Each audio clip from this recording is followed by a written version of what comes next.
What's going on, everyone? Welcome back into the channel. Welcome to Film Review Week 4, where we have to go over this nasty tie that the Packers endured in Week 4. 40-40 to the Dallas Cowboys. Man, I was super confident in this game. I was super confident in the offense getting a bounce back, which they did. I mean, they scored 40 points for being honest. And then, I did not expect this out of the defense. So, we're going to take a look at a lot of the plays from this game, what went wrong, what went right, and why the Packers ended up with a tie here in Week 4. Man, at the end of the day, like, the NFL needs to figure out how to not have these situations. If you were watching this game, obviously everyone in the chat likely is a Packers fan, but if you were watching this game and you weren't a Cowboys fan, you weren't a Packers fan, man, it was electric. Like, it was a wild, fun game. It was blow for blow in the end, barely any punting, and it was just score after score after score in the end in short periods of time. So as a football fan, why should that end in a tie? Like, it's just kind of nasty. It's just kind of nasty. I like the change that the NFL made, where both teams get to possess the ball in the overtime, kind of give you more strategy there. Like the Packers, kicking the ball off, starting on defense first. But you need more time. 10 minutes is not nearly enough. There are plenty of NFL drives every single week that last 8+ minutes. 10 minutes is not enough. It's not enough. But I digress. That's a whole nother topic for the NFL to potentially change next season. For now, we end up with a tie. Tie isn't as bad as a loss, which is, coping a little bit. But at the same time, it is a half a win. So if it comes down to some tiebreakers late in the season where the Packers have a half of a game more than, say, the Vikings or the Bears or the Lions, it could help them or it could hurt them, right? Where they have half a less a win or less than half, you know what I'm trying to say, than the Bears, the Vikings, or the Lions. That could hurt them as well. But we have a film review to do. I appreciate everyone coming in. I see you guys jumping into the live chat. I see So Turtles, of course. What's up, man? Carl Elastic says over under 10 missed holding calls on Micah Parsons. I have a couple. I drew down. I don't want to sit here and just complain about the refs. The Packers, did their own things to lose this football game, but I will say the refs were not good in terms of watching offensive line play. But it is what it is. You got to put yourself in a position to win regardless of that. So, yeah, all right. Let's dive into this thing first. Quickly, big shout out to Sleeper. Let's go over my Sleeper picks for this coming Thursday, guys. It's pinned in the chat if you want to check out Sleeper. Wonderful fantasy football app, but not only that, you can make your picks for the upcoming slate of games where we can sit back as a Packers fan entering our bye week and go, hey, let's make some picks for this upcoming Thursday night football game. I have Matthew Stafford. It's a free pick here. Sleeper typically offers free picks for primetime games, and they do on Thursday. More than a half a passing yard, so you can slot that in there as a lock. I have Puka Nacua, more than 98.5 receiving yards. He's been on fire. I think he leads the NFL in receiving yards, right? Yeah, I think he does. This is not a stretch at all for him. I have Brock Purdy, more than 243.5 passing yards. I feel like it's going to be a shootout type of game. I think both offenses are going to go blow for blow in this game, and I think Purdy getting 243.5 more than that isn't a far stretch either. And I also have Ricky Pearsall getting a touchdown. He's yet to score one this season, and I feel like it's his time. He's, I think, 4th in the NFL in receiving. He's top 5. I know he is. He's been having a wonderful year, too. I think it's his time to get a touchdown. So those are my picks. You can tail them, you can fade them, which is probably the better idea, or just make your own altogether over here on Sleeper. Definitely check them out. Use code BASS for a 100% match, up to $100 on your first deposit. All right, let's get right into it. Let's switch screens. Let me get my chat all set up so I could see what you guys are saying. It's nice. We got Caleb Williams in the chat. Love to see it. What's up, Caleb? What's up, man? All right, here we go. Wait, Centers Lions dropped 50 on y'all, and we took care of them with ease. Yeah, see, that's the thing about week-to-week games. The Bears fans might be sitting here going, how did you tie to the Cowboys? Look what we just did to them. Yeah, in the same sense, look what happened to the Lions with you guys. And like So Turtles is saying, we took care of them with ease. So it's a week-to-week basis. It's any given Sunday, right? Let's just wait. Let's just wait until the Packers play the Bears. What is it, like week 12 or something? Then we can start our trash talk. But until then, common opponents, we can go blow for blow with that. Have you seen the injuries to the secondary? Yeah, the Bears are banged up, and I was surprised that they still got 3 interceptions on Geno, overall 4 turnovers, and that's that's why you guys won the game outside of the blocked field goal. So it's been impressive what the Bears defense has been able to do with all the injuries back there for sure. But all right, let's dive into this thing. First, we have that first deep ball for 46 yards to Matthew Golden. And when you're sitting here watching this play, let me just make sure. Yeah, my screen's up. We're good to go. Just wanted to check this so I'm not sitting here showing you guys nothing. When you're first sitting here watching this, you're probably going, why in the world is there 2 receivers in the same exact area? Like anytime this happens, you should be sitting there going, that shouldn't be that way, right? And it shouldn't. What I see from this is Matthew Golden was always supposed to run a corner here because you could see from the start, inside release, right? Baits this linebacker with a little rocker to the inside, then quickly out. He's not looking at anything. He's simply running his route. I think Golden changes this into an option 9 because I think Wicks changes this into an option route, which is good on him because he is wide open. I don't think Golden ran the wrong route. Maybe he did. Maybe he was supposed to run a post and take this safety, but the safety's already rotating here. I think Wicks saw that both of these players are flat-footed, and he could just split the difference and run right by them. And that's why he quickly throws his hand up, like, hey, this is wide open, and ends up in the same zone as Matthew Golden there. It could be either or. Regardless, luckily, the Packers came down with the catch for 46 yards. My assumption here is Golden was supposed to run this no matter what, because you could see on the inside release here, right? The cornerback bails out. Golden kind of pushes by the linebacker, threatens a post right there with that little rocker, then to the outside. It seems like that was his route the entire time. It seems like it. But you can also argue that Love, I don't think he's just looking at Wicks. He might be there just because the hand got raised. I don't know. I didn't watch the Matt LaFleur presser. Maybe he talked about this. This is just my interpretation. But you don't want to have 2 guys in the same zone at the same time. But at least someone came up with the catch. In terms of the rest of the play, I'm just trying to see. Yeah, so I don't think Golden ran the wrong route because if Golden was supposed to run a post here instead of a corner, we wouldn't have Doubs running a deep dig because they'd also be going into the same zone. So unless Golden was supposed to just run a deep stop here or something, like bam, sit down, like kind of like a coast or a corner stop, maybe, I don't know. And he just drifted because he was also wide open. I don't know. But at least make the play, which we did. So that's good to see. And luckily, they didn't, Wicks didn't knock that out of Golden's hand or vice versa. All right, let's move on. To me, it's just one of those things that happens. But all right, we have 11:37. Man, the Packers were cooking them in the screen game, and this is kind of what I wanted more of against the Browns. I mean, it worked. They just didn't run it enough, and they ran it a ton against Dallas here. A ton of screens against Dallas. We have Doubs with the motion, right? Zone coverage. You see that. Takes the snap, tight end screen. The Packers run a lot of tight end screens. LaFleur said Golden ran the wrong route. Okay, yeah, like I said, I didn't watch the presser. So it could have been in the huddle or a play call. He just heard the wrong thing, thought the wrong thing, because it seemed in his mind all the way through he was supposed to run a corner. But again, that could have been the wrong thing in his mind. So understood. All right. Packers do really, really well in tight end screens. And Tucker Kraft is just, I think he leads the league in tight end yards after the catch for tight ends. Yards after the catch for tight ends, which is awesome. And you could see why. I mean, he creates so much more extra yardage out of this. The Packers get upfield with Elton and Rashid and Tucker Kraft, right here, could have went down.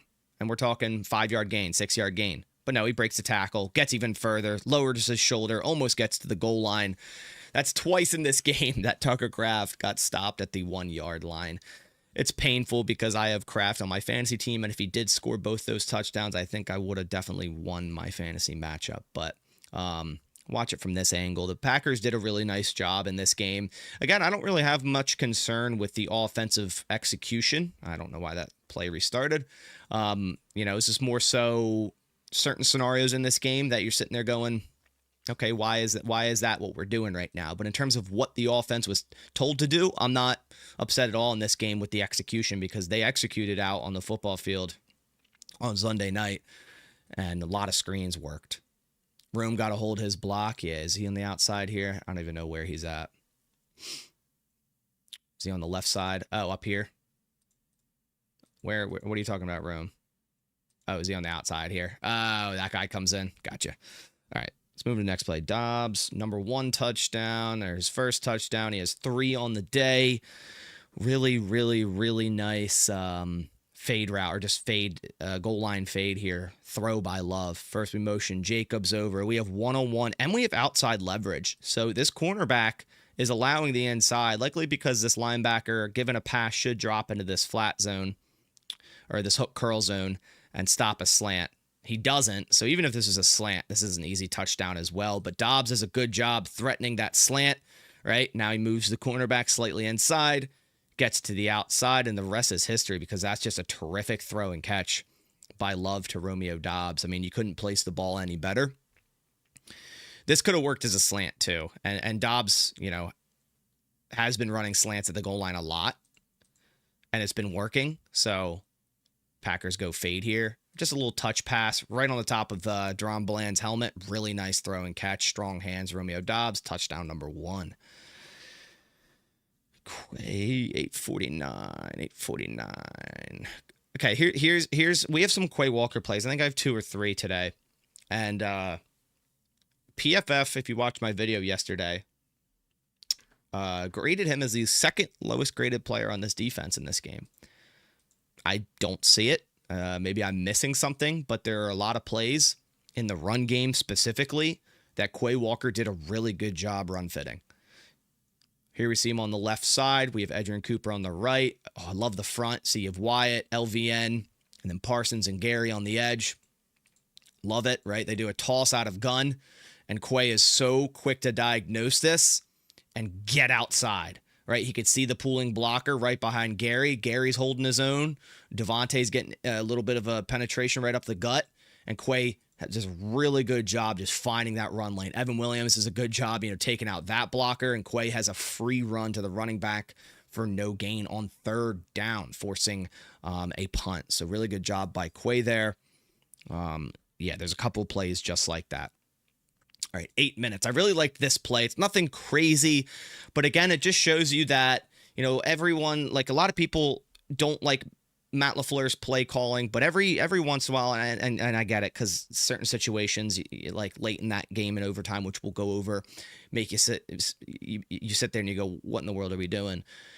But this is something as simple as just a 16-yard gain, and it's created by what play is drawn up here with a speed motion Matthew Golden wheel route, right? We have a wheel by Golden. We have a post by the outside receiver here. I think it's, I don't even know if it's Wicks. I can't really tell who that is. We're supposed to take out the safety here. The Cowboys kind of rotate into what looks like either cover 3 or cover 4. Could be a cover 6, actually. Post route takes out the safety. Wheel takes out the deep quarter corner, right? And then you have Romeo Doubs from the opposite side, quick cross after a play action, wide open. So there's a lot of stuff in this playbook that, I really, really like. Just a good play call. Something simple as 16 yards. I just really like how this was drawn up with the play action as well to get Romeo Doubs wide open for a nice gain there. All right, we have 5:14. Okay, so the Packers started to draw up some passing plays for Savion Williams, and this is 3rd and 18. So really, you're just trying to, maybe gain a little bit more yards. You're going to run a high success play, something like a screen, to maybe gain the yards because the Cowboys might be playing more soft, or get close enough to maybe make the decision to go for it on 4th. Now, they end up in 4th and 2, and they don't go for it. And this was a lot of people's concern, saying, why didn't Matt LaFleur go for it here? now or after this play. Let's let the play run first, then we'll talk about it. A little bit of a tunnel screen here by Savion. With Savion at the bottom, all the receivers are going to go out, but they're going to get ready to block. Like, as you can see here, they're starting to square up. They're starting getting ready to block. No one's running a route. It's simply, this is created because it's 3rd and long for every receiver to get upfield, get ready to block, and it's going to be a quick underneath, like, tunnel screen down the field to Savion, who then does a great job following his blockers, finding that running lane, finding that hole, and almost getting this first down here. Makes a really good, number 6 makes a really good hit. Who is that? That is Donovan Wilson makes a really good hit, 2 yards before the line to gain. Then you end up in 4th and 2, and you don't go for it. Little interesting here. Obviously the Packers end up punting. They stop the Cowboys. They get the ball back. They score anyways. But I just, I feel like I want a little bit more aggressiveness from LaFleur. And I don't want to just continue to look at the Lions and be like, oh, I want to be like them, because I don't. But in terms of being aggressive and kind of just putting your foot on the other team's throat and just, having that mentality, I think is something Matt LaFleur does lack. And a lot of times it feels like they're just playing to not lose rather than playing to win. In this game, playing to tie, it seemed like. I don't know. Your offense is rolling. The Cowboys defense has barely gotten any stops on you up to this point, and it's 4th and 2. Like, do we really believe that your offense can't gain 2 yards? Like, I get it. It's 4th and 2, and if you don't get this, they need, 6 yards to be in Brandon Aubrey's range, but are you really playing scared of a kicker? Like, trust your offense. Right? They do a little motion here. It doesn't fool anyone. They always do this speed motion, and then they take the delay of game. The Cowboys looks like they're in cover 1, press man. You don't think you can call a man beater to get 2 yards here? Like, really? Or just run the ball up the middle? I mean, you have Chris Brooks out here, so you're already telling that you're going to pass. I don't know. I get it, but your offense could easily move the ball against this Dallas defense all day. I just think a little bit more aggressiveness there. I would have liked to see. I think so. All right. 331. I wrote down Parsons. It was just a pressure by Parsons, I believe. I think he had 10 pressures in this game. He's the highest graded PFF player. I think maybe player or defender of week 4. You'd like to see him get more than just the 1 sack in overtime. That was like a loss of nothing but touchdown saver in this game. But a lot of times he was really, really held. Here we have Parsons at the bottom. Just get around Tyler Guyton and pressure Dak. But at this rate, it's like, I understand as linebackers, you want to get your depth, but we're talking about 2nd and 3 here. And you see both of Cooper and Quay right off the snap, right when they realize play action. All right, get depth. You see Cooper looking to the right, getting ready for maybe a deep dig behind him. One of these backers need to go up and basically mark this running back here. You can't have both these linebackers so deep on 2nd and 3 and just allow, and that's really all what the Lions did against the Packers week 1, albeit the Packers did a really good job against the Lions. But it was just play action and then throw it back to the running back. That continues to kind of be an easy way to gain a couple yards against the Packers. And in a situation like 2nd and 3, why wouldn't you? Like, we got to have someone go and mark this running back. It feels like the Packers defense, primarily the linebackers, the moment it's play action and ends up in a pass, they just forget about the running back. Like, they just forget about it. Whether they think he's going to be blocking or whatnot, but you got to understand that running back after play action can go out for a pass. And it seems like that just is something that continues to kind of hurt the Packers defense. All right, we have 213. Really nice play by Keyshawn Nixon. Probably about the last time I'll probably be saying this in this film review. Nixon at the top. Packers in cover 2 man, looks like. Nope, looks like they rotate to cover 1 man at this pre-snap. A lot of motion back there by the Cowboys. Should have beat man here, but the Packers do a good job, still getting to their players. Crosser route to Kevontae Turpin, and Nixon does a really good job undercutting that, breaking that thing loose. Kind of wish the Packers played more man in this game. I feel like they matched up well against the Cowboys when they did play man. You know, you don't have a guy like CeeDee Lamb out in the field. You have Pickens, which honestly, I like man better against him with guys like Hobbs and Valentine. I think they play physical rather than bail out cover 3 zones that we are running all game. And you could see it here, even with a ton of motion. You know, we orbit motion that, you know, is set up to kind of beat man coverage. Yet the Packers do a really good job here. Could have hit this tight end down low. That's, you know, Ferguson kind of the open one, but Dak's looking for this crosser.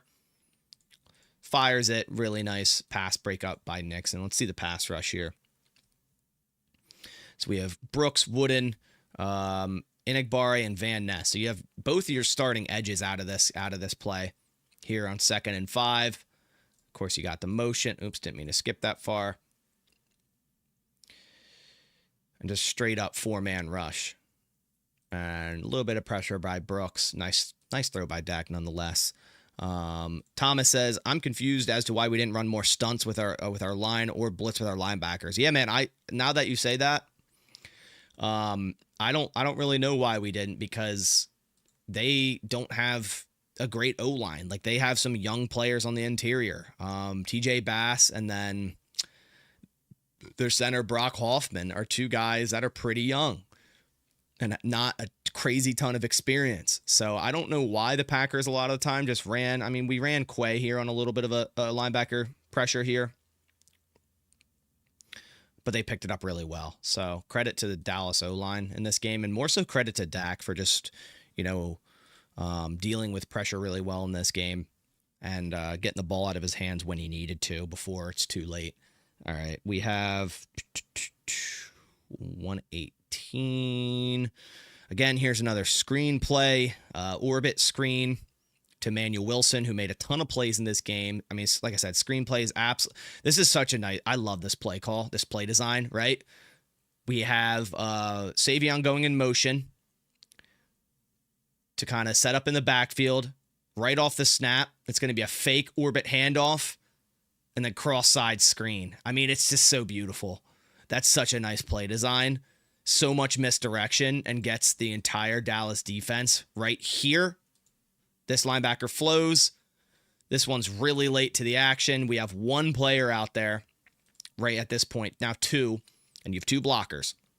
So really it's just up to 2 linemen to block a linebacker and a safety, and then it's up to your running back to find that lane and gain, you know, a decent chunk here of 25 yards. Really liked this play design. Love the Packers utilizing, you know, a ton of misdirection, especially with Savion Williams, to get other guys open in the screen game. That's for sure. All right. This play was awesome. Hold on. Here we go.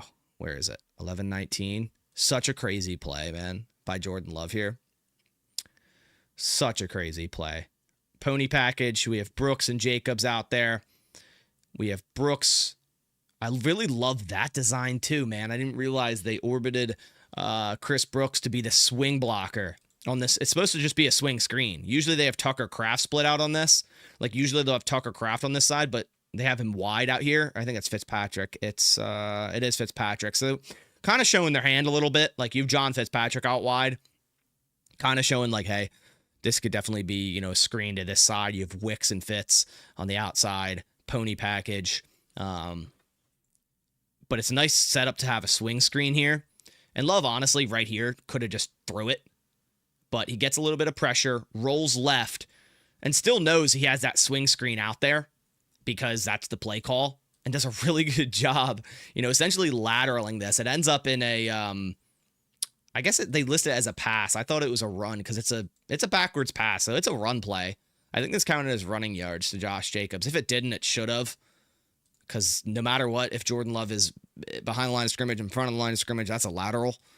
A nice job by Chris Brooks, still being that swing blocker out there, and Jacobs getting all the way to the 1 yard line. Really like that you know, extension of play by Jordan Love there.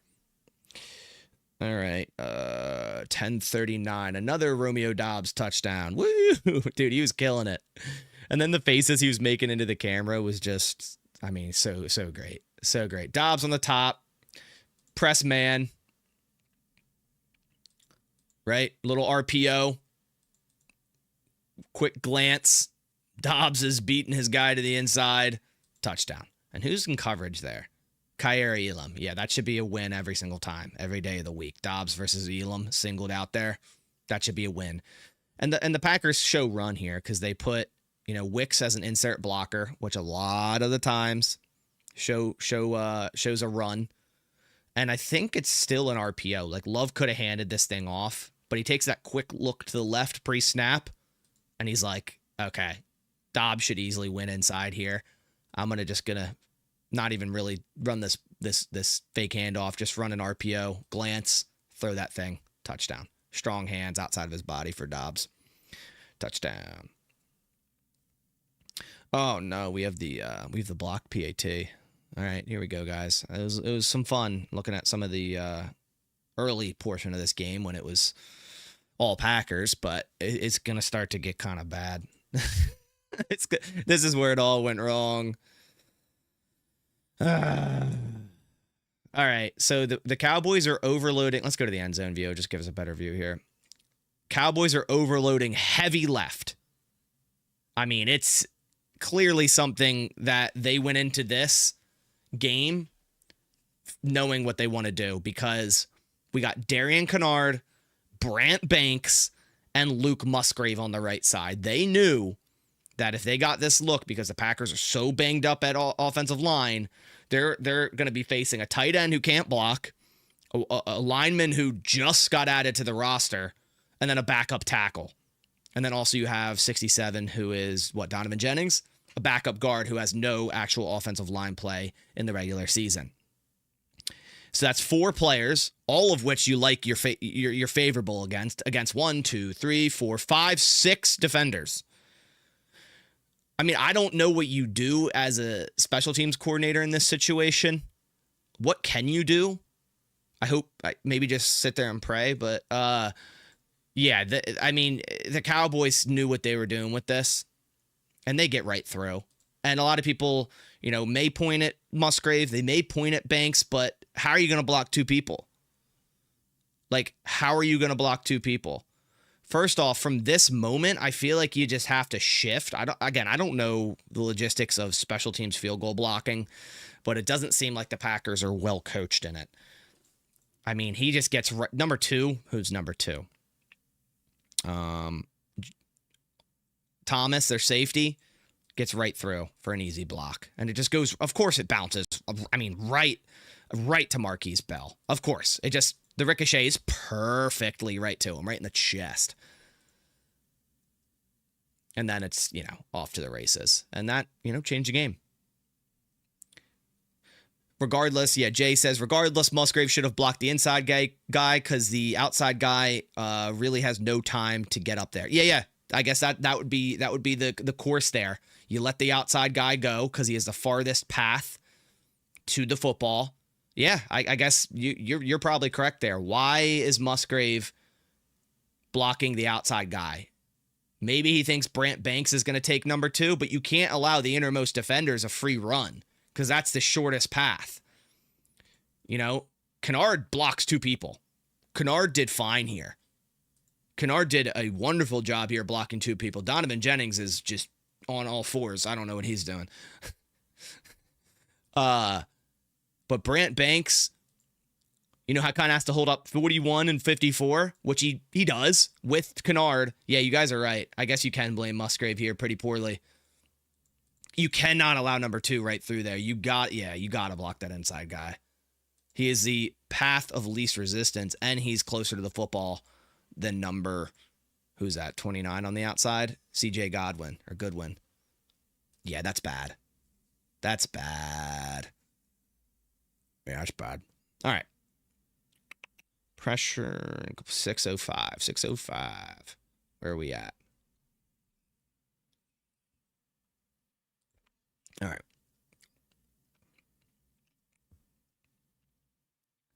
I don't even know why I wrote this play down, so honestly, I gotta... Oh, I know why I wrote it down.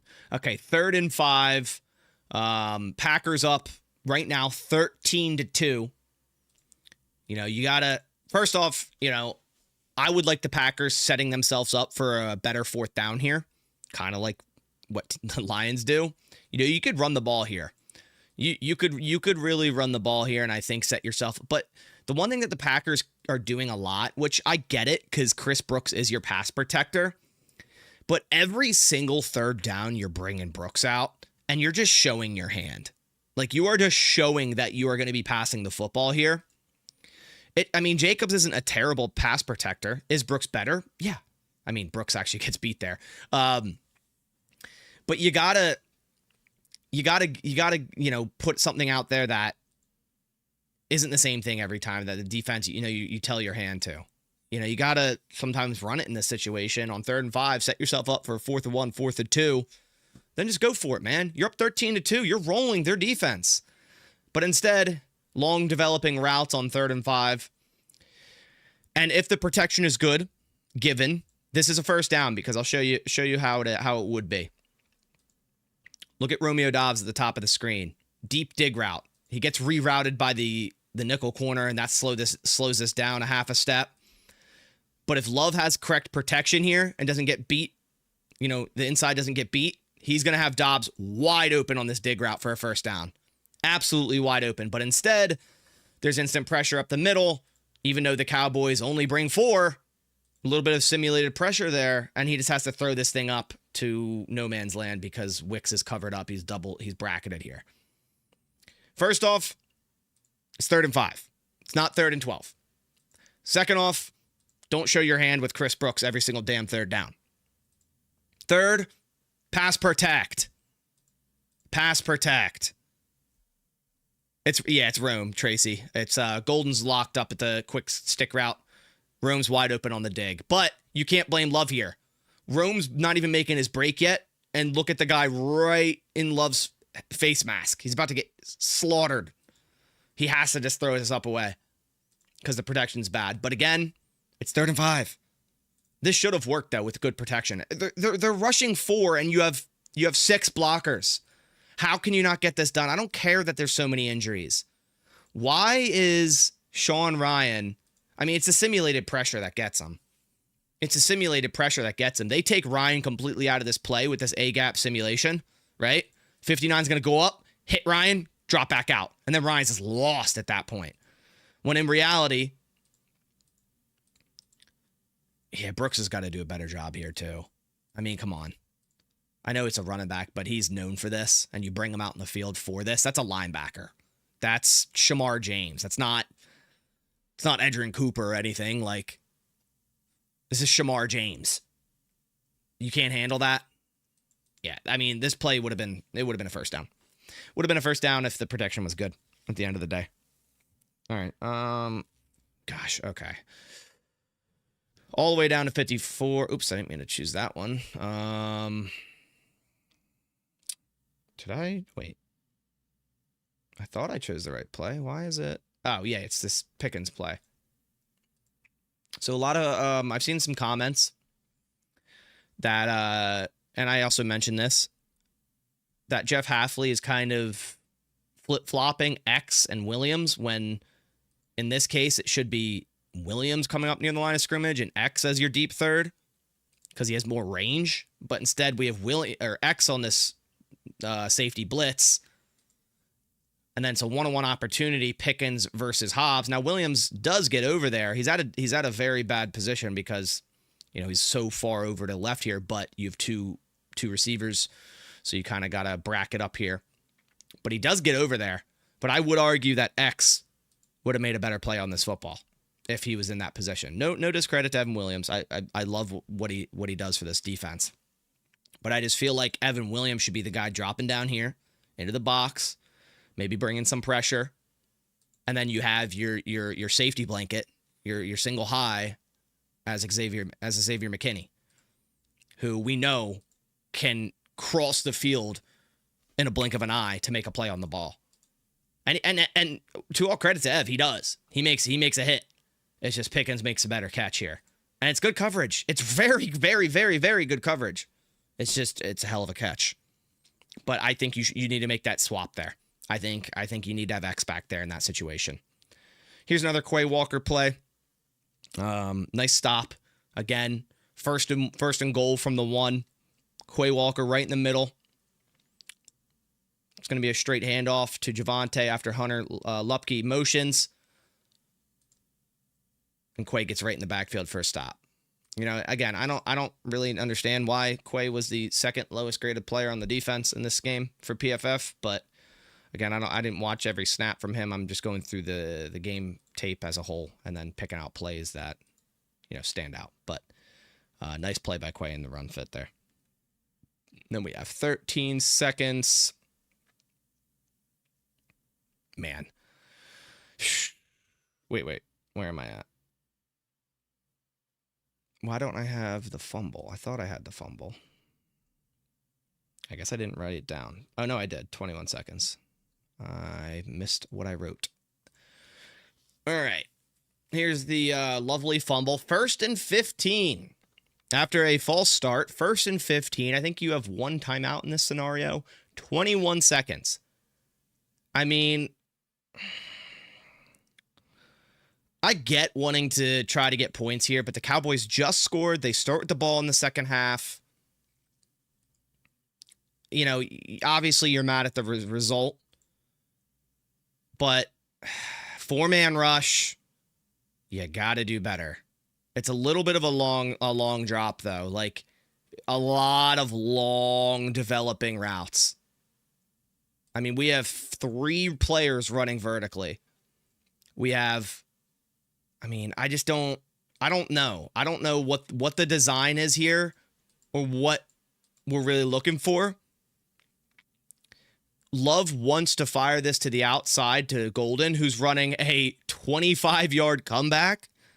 I think it's actually, he turns this into a comeback because it's like an extension of the play. Love takes his drop, steps up, hops a couple times, and it's like, oh, no one's open. But he's also anticipating this comeback route by Golden at 25 yards, mind you. And it would have been there if the protection was there. But at the same time, why is this so long developing? Like, you know, like the Cowboys know you're going to be passing, right? They're going to bring 4, maybe 5, and it's going to be long developing. So you're kind of just letting their edge rushers tee off on your tackles and go make a play, which they did. I just don't get it here. 21 seconds. You're in like a Hail Mary sense from your own 27. Like, why is it so long developing here? Yes, she gets beat instantly, pretty much instantly. You got to do better. Who even is that? It's James Houston. Good God. Why does that guy always give us issues? He did last year with the Lions. Like, come on. There's just so much wrong with this play. It's not just Rashid. It's the long developing routes. It's just, why is it like a... Like I don't know. I have so much, I have so many issues with this play. And Rashid Walker got absolutely smoked on the outside here by James Houston. The Cowboys are like bottom in the league in pressure and sack rate. Yet you're getting smoked by James Houston. And completely changed the game. Like, come on. Like, if it was Jadeveon Clowney, I would be like, all right. Guy at least, like, gets pressure, gets some sacks. He's on the left side here, or the right side, and Kennard locks him up. But no, James Houston. James Houston. I don't like the call. I don't like the decision. I don't like the pass protection. Why is Morgan doubling the defensive tackle? Because that's really not a double situation for Morgan. Like, he wouldn't, look how wide, he's like a wide 9. Like, Morgan being out there really wouldn't do much. He does rotate to him if he breaks inside, but Rashid's got to hold the outside there. Got to hold the outside. And then not only that, right after the fumble, you let up another touchdown. Like, it would have been one thing to fumble there. Hey, defense, hold strong. My bad. Let's hold him to a field goal. No. What we do is we come out here with 13 seconds left, and we just give George Pickens a free release post. Like, no problem at all. Another thing is, Packers looking like they're in cover 3 here. Yet again, moving the safety right hash. Just opening up the middle here because you have X dropping into this robber here. Why? And X also has to do a better job at just realizing that there's no one around him. Track Pickens here, but he just stands there in no man's land. Also, I think Cooper should reroute Pickens here. Should at least get a little hand on him, jam him at the line. Oh no, he's instant. Never mind. I didn't realize he was instant to the flat, which he should be on a cover 3 here. You're giving Pickens a free release, and a lot of people are pointing at Hobbs and going, "Wow, what a terrible cover! What terrible, This is a play design. Hobbs is supposed to stay outside leverage, but you got to have both safeties play better here. Like Hobbs is just covering his deep third. He's not really supposed to track that, and Pickens does a really good rocker step to push Hobbs even further to the outside right there. Hobbs gets off his base, wide open post touchdown. I mean, if you're McKinney, you gotta know the situation better here too. Like you have to. It's 13 seconds. If they throw to Ferguson, come up and make a tackle. And you have Quay on him already. You gotta get depth here if you're McKinney. Knowing that you're in cover 3, and Pickens, if he ran a post, will be wide open because Evans too far, because he's right hash in his deep third here, and he can't rotate that quickly in this situation. It's terrible. This is a bad play call. It's just bad. All right. Moving to the third quarter. Nice run by Josh Jacobs. Started to really pick it up in the second half.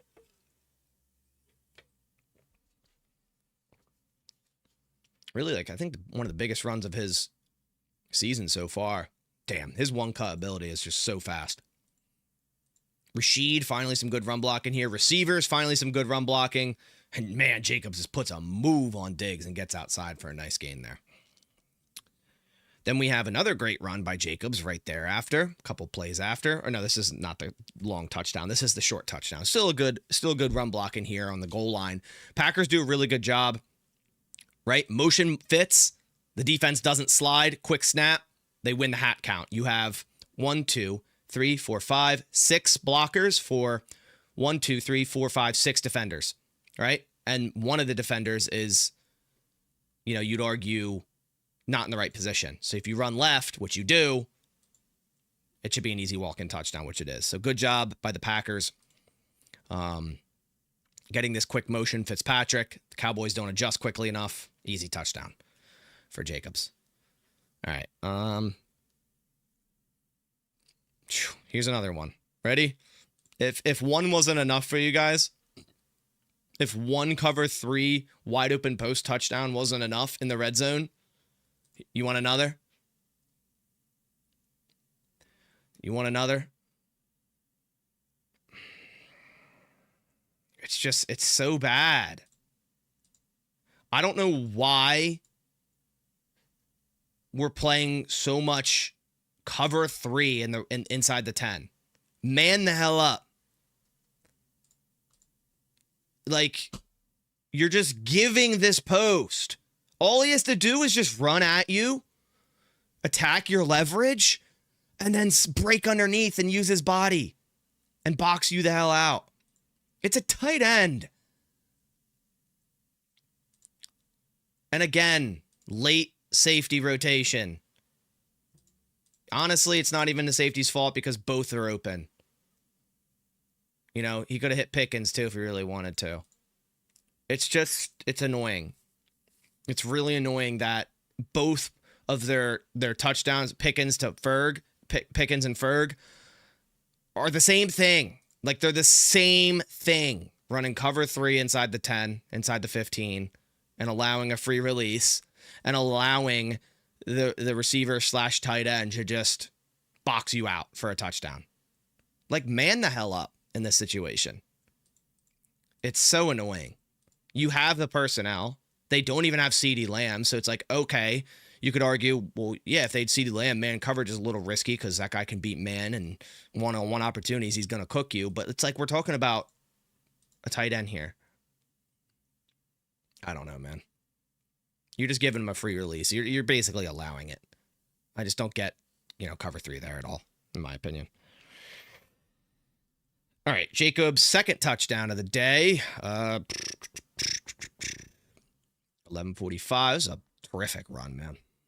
Terrific run. Awesome run by Josh Jacobs here. Oops, didn't mean to do that.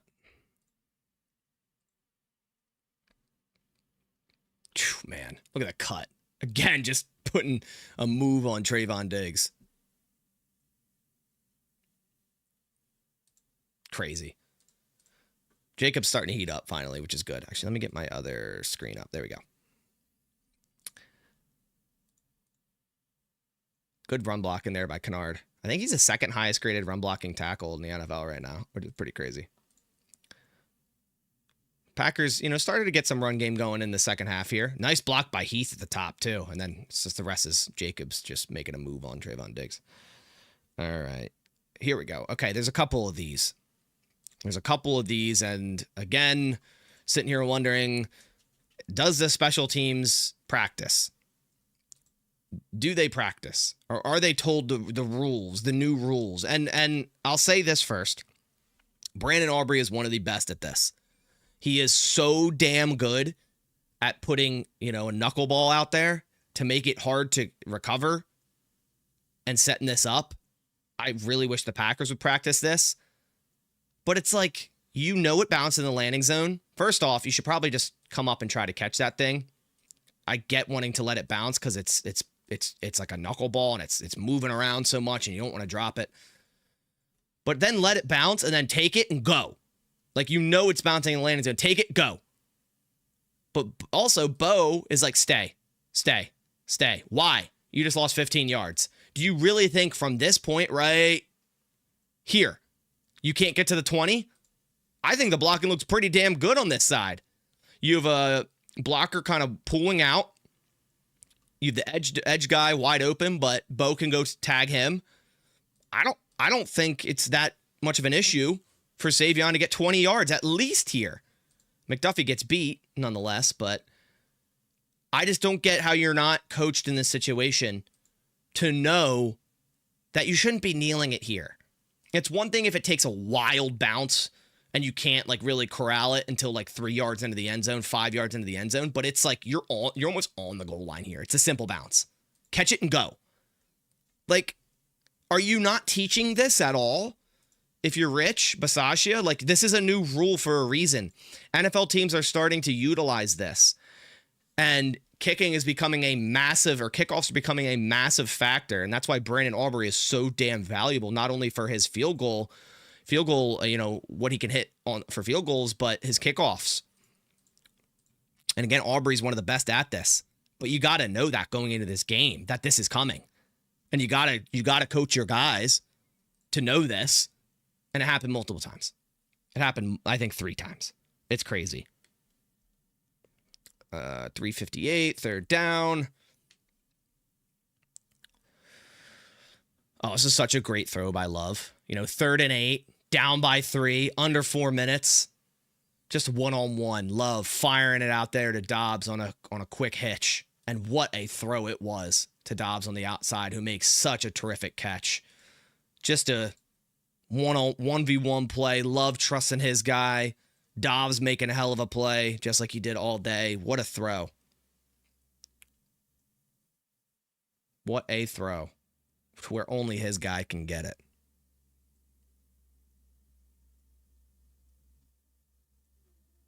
All right, now we have another Doubs touchdown at 1:49. Here we go.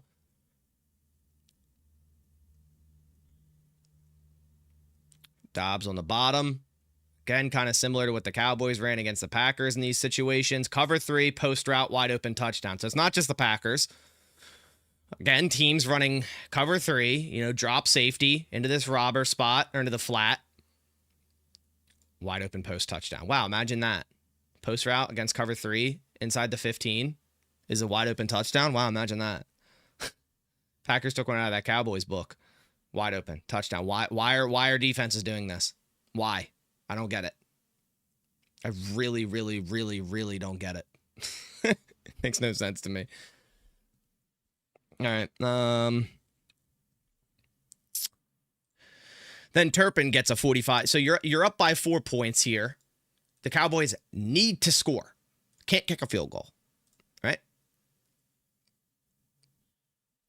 And you just kick it right to Turpin at the 2-yard line and complete collapse up the right side. And freaking Brandon McManus has to make a tackle. Again, special teams.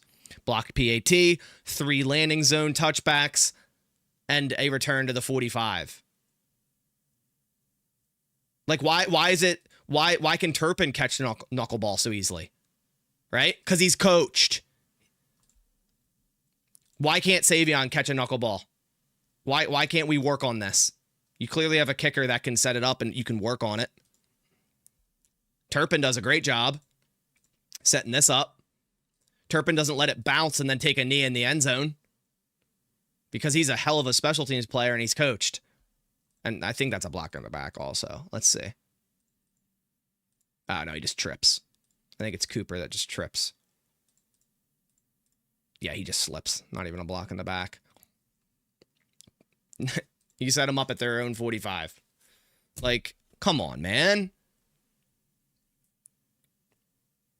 Crazy. Okay, 113, 3rd and 3.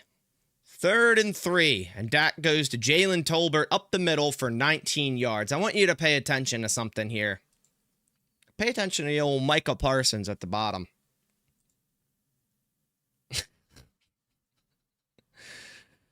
Oh, my gosh.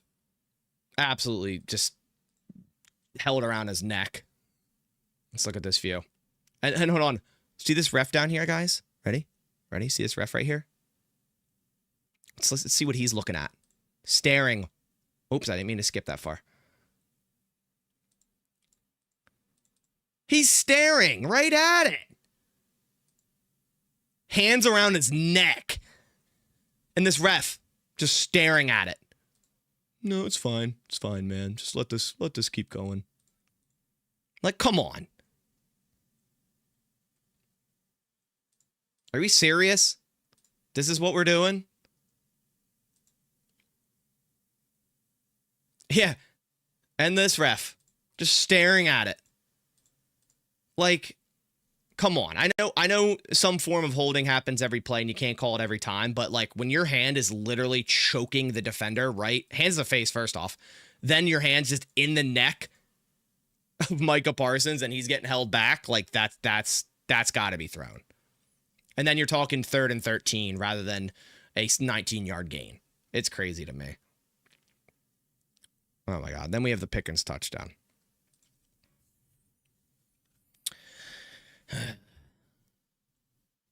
This is terrible because it's like Parsons gets there quick enough, just absolutely beats the right tackle, but it's just a quick out route. Just a quick out route. Getting the Packers in cover 3, just bailing out for whatever reason. And then Valentine makes horrible pursuit on that. And touchdown George Pickens. Now the Cowboys are up. And now you got to go kick a field goal for the tie to go into overtime. I'm so sick of playing so soft on defense in this game. Just cover 3, just drop our cornerbacks back and just let them take everything underneath, even though they don't have CeeDee Lamb. Let's not play aggressive. Let's not play physical. Let's just drop back. Let's just drop back and see what they do. Even though they, you want your pass rush enough time to get there. And if this isn't a wide open 6-yard out, we're talking about Micah Parsons getting a sack here, right? Whoosh. If Dak doesn't have a wide open 6-yard out, Micah Parsons is pressuring him for a sack or an incomplete pass. But no, you're playing soft cover 3 and just allowing it. Just allowing it. It's crazy to me. I'm sick and tired of seeing so much damn cover 3. It's the same thing every time. Wow, you open up what looks like 2, you drop the safety, and you rotate into 3. Like, yeah, maybe it worked a little earlier in the year, but it's what you're doing every time now. It's not confusing anyone. You just quickly throw the quick outs. You throw the post. Like, it's not confusing anyone. All right. 35 seconds. Actually, it's getting overtime. 7:50. This one pissed me off. This one pissed me off. 3rd and 5. 3rd and 5 at their own 36. If you get a stop here, You get the ball back in overtime, you probably go and kick it and you win this game, right? Packers show cover 3, which, okay, that's good. They're stacking the line of scrimmage. I would be willing to bet none of you in the chat would guess what this defensive play turns into. Any guesses? Any guesses? It's not what you think. And it's absolutely, like, obviously hindsight's 2020, but if anyone, hold on. If anyone gets it invert cover 2, you'd be correct. Ready? Watch these cornerbacks bail to invert cover 2. And then the outside guys chase flat real quick. Like, what? Why? Why are we running invert cover 2 on 3rd and 5 with the game on the line? You're just opening up that little turkey hole, the whole shot, like tenfold with running invert cover 2.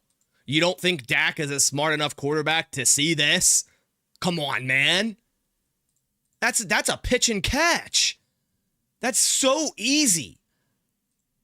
You're honestly insulting Dak Prescott's intelligence here running invert cover 2 on 3rd and 5.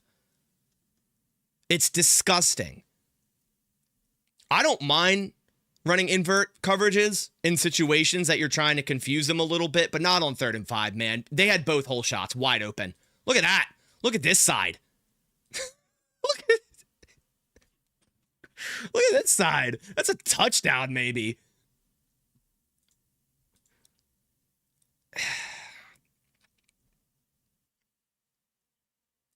If you're going to run cover 2 on this, or you want to get into a cover 2 look, just run cover 2, man. That's all. That's all you have to do here. Press the outside receivers, man to man, have 2 deep, and have some hook curls over the middle on 3rd and 5. That's all you got to do. That's all. But no. It's like getting too cute, man. Sometimes, love Jeff Hafley. Love his disguise coverages from time to time, but sometimes it's just like, you're getting too cute, man. Sometimes you're getting too cute. It's just crazy to me to run that defensive call on 3rd and 5, game on the line, overtime. And it's not Valentine's fault. It's not. He is tasked with this, and he shows his hand there pre-snap, by the way. Look at Valentine. Ready? On this hard count. Getting ready to bail because that's his assignment. Did Dak see that? He might have. Dak might have seen that and go, oh, okay. Hey. Yeah, I think he did. I think he did see that. Oh, yeah. Dak definitely saw that and went, hey, watch this. Watch this. I'm just going to throw this whole shot because you're running inverted cover 2. Crazy. Crazy, crazy, crazy. It's just, we have physical corners. We have guys that can go up and get your hands on receivers, yet we're bailing them out on 3rd and 5. Absolutely bailing them out. It's crazy to me. All right. Then we have, oh gosh, okay. Then we have this. Yeah, they tried to delete it. They don't want no one to see this. Nixon sent a cease and desist for this clip. Hold on. Let me refresh it. Nixon's team set a cease and desist for this one. All right, here we go. Again, crazy play by the offense. Crazy play by Dak. Insane throw. Insane catch.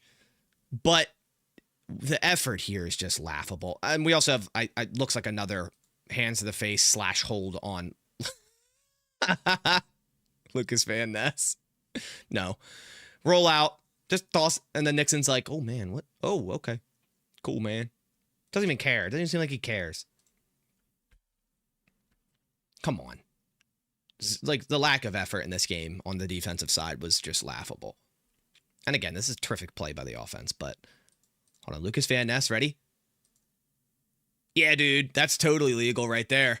Let's just look at these. Look at this ref. Look at this ref. That's crazy, man. Dude.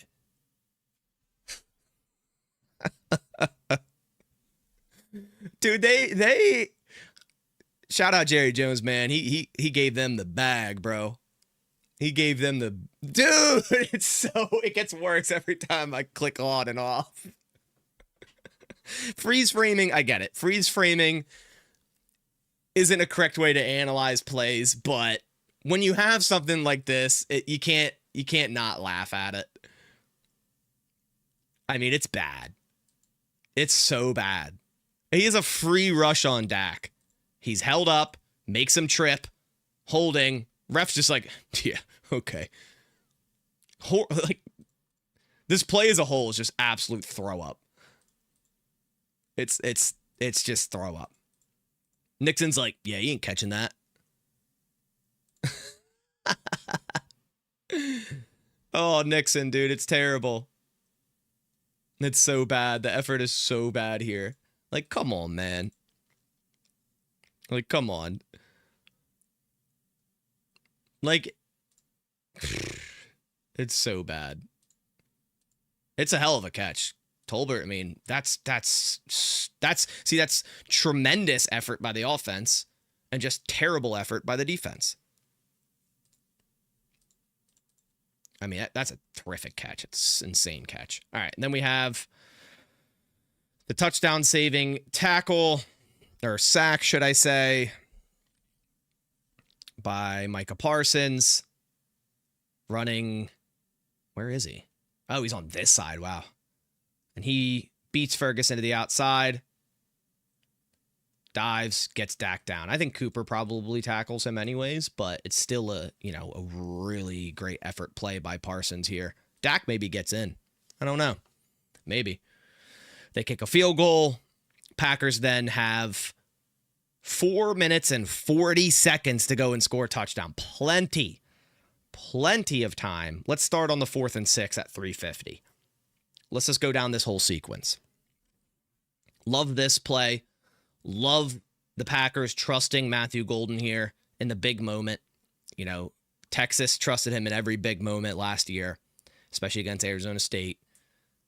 Get behind the linebacker, stop and sit, right? And then come back to that football. Strong hands. Really nice timing throw by Love to Golden. Without that, Packers lose the game. Love seeing the Packers trust Golden here.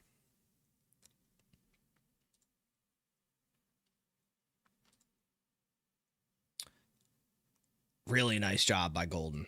Just bam, finding that little tiny open sliver zone there. Then we have a run play to Emmanuel Wilson. Again, you have 3 minutes and 15 seconds. I don't mind running here. You know, you're at your own 38. Handoff Wilson. You get good blocks. Wilson tough running, breaks a tackle, gets forward for a gain of 9. Fine. Then the play thereafter. 2 minutes and 31 seconds. You're almost at the 50. I don't even mind running here. 2nd and 1. You don't want to be put in a 3rd and 1 situation. Just get the first. Handoff, get the first, and you get even more. You get nice 13 yards, Emmanuel Wilson. Okay. Now you're in Dallas's territory. 2:31, a little less than that. 1st down. Okay. You switch to a pass. Perfect. Well, I think you take it down to the 2-minute warning. So you're at 2-minute warning right here. Okay, clock stopped. You pass this thing. You run a quick slant to Tay Wicks, who just cooks his man on his release. Ready? Just absolutely cooks. I mean, it's Wicks versus a linebacker. You'll take that every day of the week. Quick throw, caught, makes another man miss, gets upfield, adds a couple more yards. 15 yards. Okay, you just got to the Dallas 25, and you're maybe at a minute 55. This is where you should start to go, okay, 25 yards, 2-minute drill, right? Go out with another pass right after this. Perfect. But you let that drain all the way down to 115. Why you're taking 45 seconds off the clock after that play, I have no idea. But then you run another pass. Quick slant to Doubs. Now you're within the 20. Now we're starting to go, okay, let's get this thing going. Right? Now you're going 6 yards. It's going to be 2nd and 4. Clock's ticking. We have 1 timeout. We need to save that. So you would think passing's working. Slant after slant. Wide open. Right? You'd think inside the 20, pass the ball, right? Nope. Let's run it again. 2nd and 4, 52 seconds with 1 timeout. Run it. I mean, come on, man. Your passing offense has been torching the Cowboys in this game. Even if you argue that the run isn't a terrible decision and they gain 7 yards, they get another first down. Cool. Now you go up tempo, right? Another first down, 50 seconds.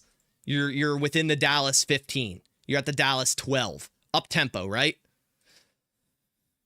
But no. They take it all the way down to 32 seconds. Just let it go and go and go and slow to get to the line. And then we run an RPO. Or not an RPO, just a bubble screen. Or it is an RPO. And Doubs just misses Diggs. Blown up. For one, I think Love's got to do a better job at seeing this. It is kind of late. You expect Doubs to pick it up, but maybe you want Love to just throw this thing away. I don't like a lateral behind the line of scrimmage play call here. 32 seconds, clock ticking, 1 timeout. Regardless of the result. Yes, Doubs should have picked that up. You know, you've Wicks on the inside, Doubs just late to it. And it's partly because it just seems like he's barely ready. And it's just low effort. Just misses his guy. But, you know, you can't be doing this with 1 timeout. If you have 2 timeouts, it's a different story. But with 1 timeout, 32 seconds, why are we throwing a bubble screen? When your offense laterally past the line of scrimmage has done so good up until this point. Like the 4th quarter, they have yet to be stopped throwing the ball downfield. Right? Then you take your timeout. You have to. You have to. Then, 28 seconds. Okay. Just ran a bubble screen, right? Didn't work. What's been working? Throws past the line of scrimmage. What do you call the very next play after what just happened? Another bubble screen. Another one. And to be fair, this one's wide the fuck open. This one should have scored if he just threw it out there. But because of the previous play, he's hesitant and he hesitates. Why are you calling it again? This one, I think, honestly, if he doesn't score, he at least gets out of bounds. Because we have Wicks blocking. We have, actually not even blocking. They're just getting upfield. It looks like Doubs getting up to the safety. And then we have Wicks getting outside, hesitates, throws it down to Wilson. Again, why are we not throwing this away here? If you're Love, you have to throw that away. Just throw it over his head out of bounds. He's in the vicinity. It wouldn't be grounding. But no, you check it down to him, and you got to understand timing here. You have no timeout. It's 28 seconds. Like, no. Like, no. And then you hurried up. Well, you don't really, because it's like takes you forever to get the call at the line. Snap the ball with 6 seconds. And you almost lose the game because it takes so long. Linebacker does a good job bailing out, bailing out in this Tampa 2 and getting to that deep crosser there, post route by Golden, and just getting in the way. Let's watch it from end zone. But the mismanagement of time at the end here was just bad. It's really bad, including with the play calls that were given. Love almost gets pressured here too. Almost gets hit. It's a sicko throw, honestly. Like if Love puts this a hair to the right, maybe it's an opportunity for a touchdown. If Love puts this around that L, the second L, might be talking about a touchdown. Yeah, it's just bad situational football. It's bad situational football at the end here. And then you kick for the tie. Whoop-de-doo. Whoop-de-doo. Oh, man. Bye week, though. So hopefully the Packers can clean a lot of that stuff up. It's just bad situational football, and it's just kind of tough to watch. And you know, through the first 3 weeks, we're talking about a top 3 defense, and then you get 40 dropped on you by the Cowboys without CeeDee Lamb. It's kind of embarrassing, and there's some things that need to be cleaned up. I'm sick of all the cover 3 in the red zone. Sometimes Jeff Hafley getting a little bit too cute for the situation at hand. Pass protection, we need Zach Tom back heavily. We just need this starting offensive line back. Like, Jordan Love is statistically the best quarterback in the NFL with a clean pocket right now.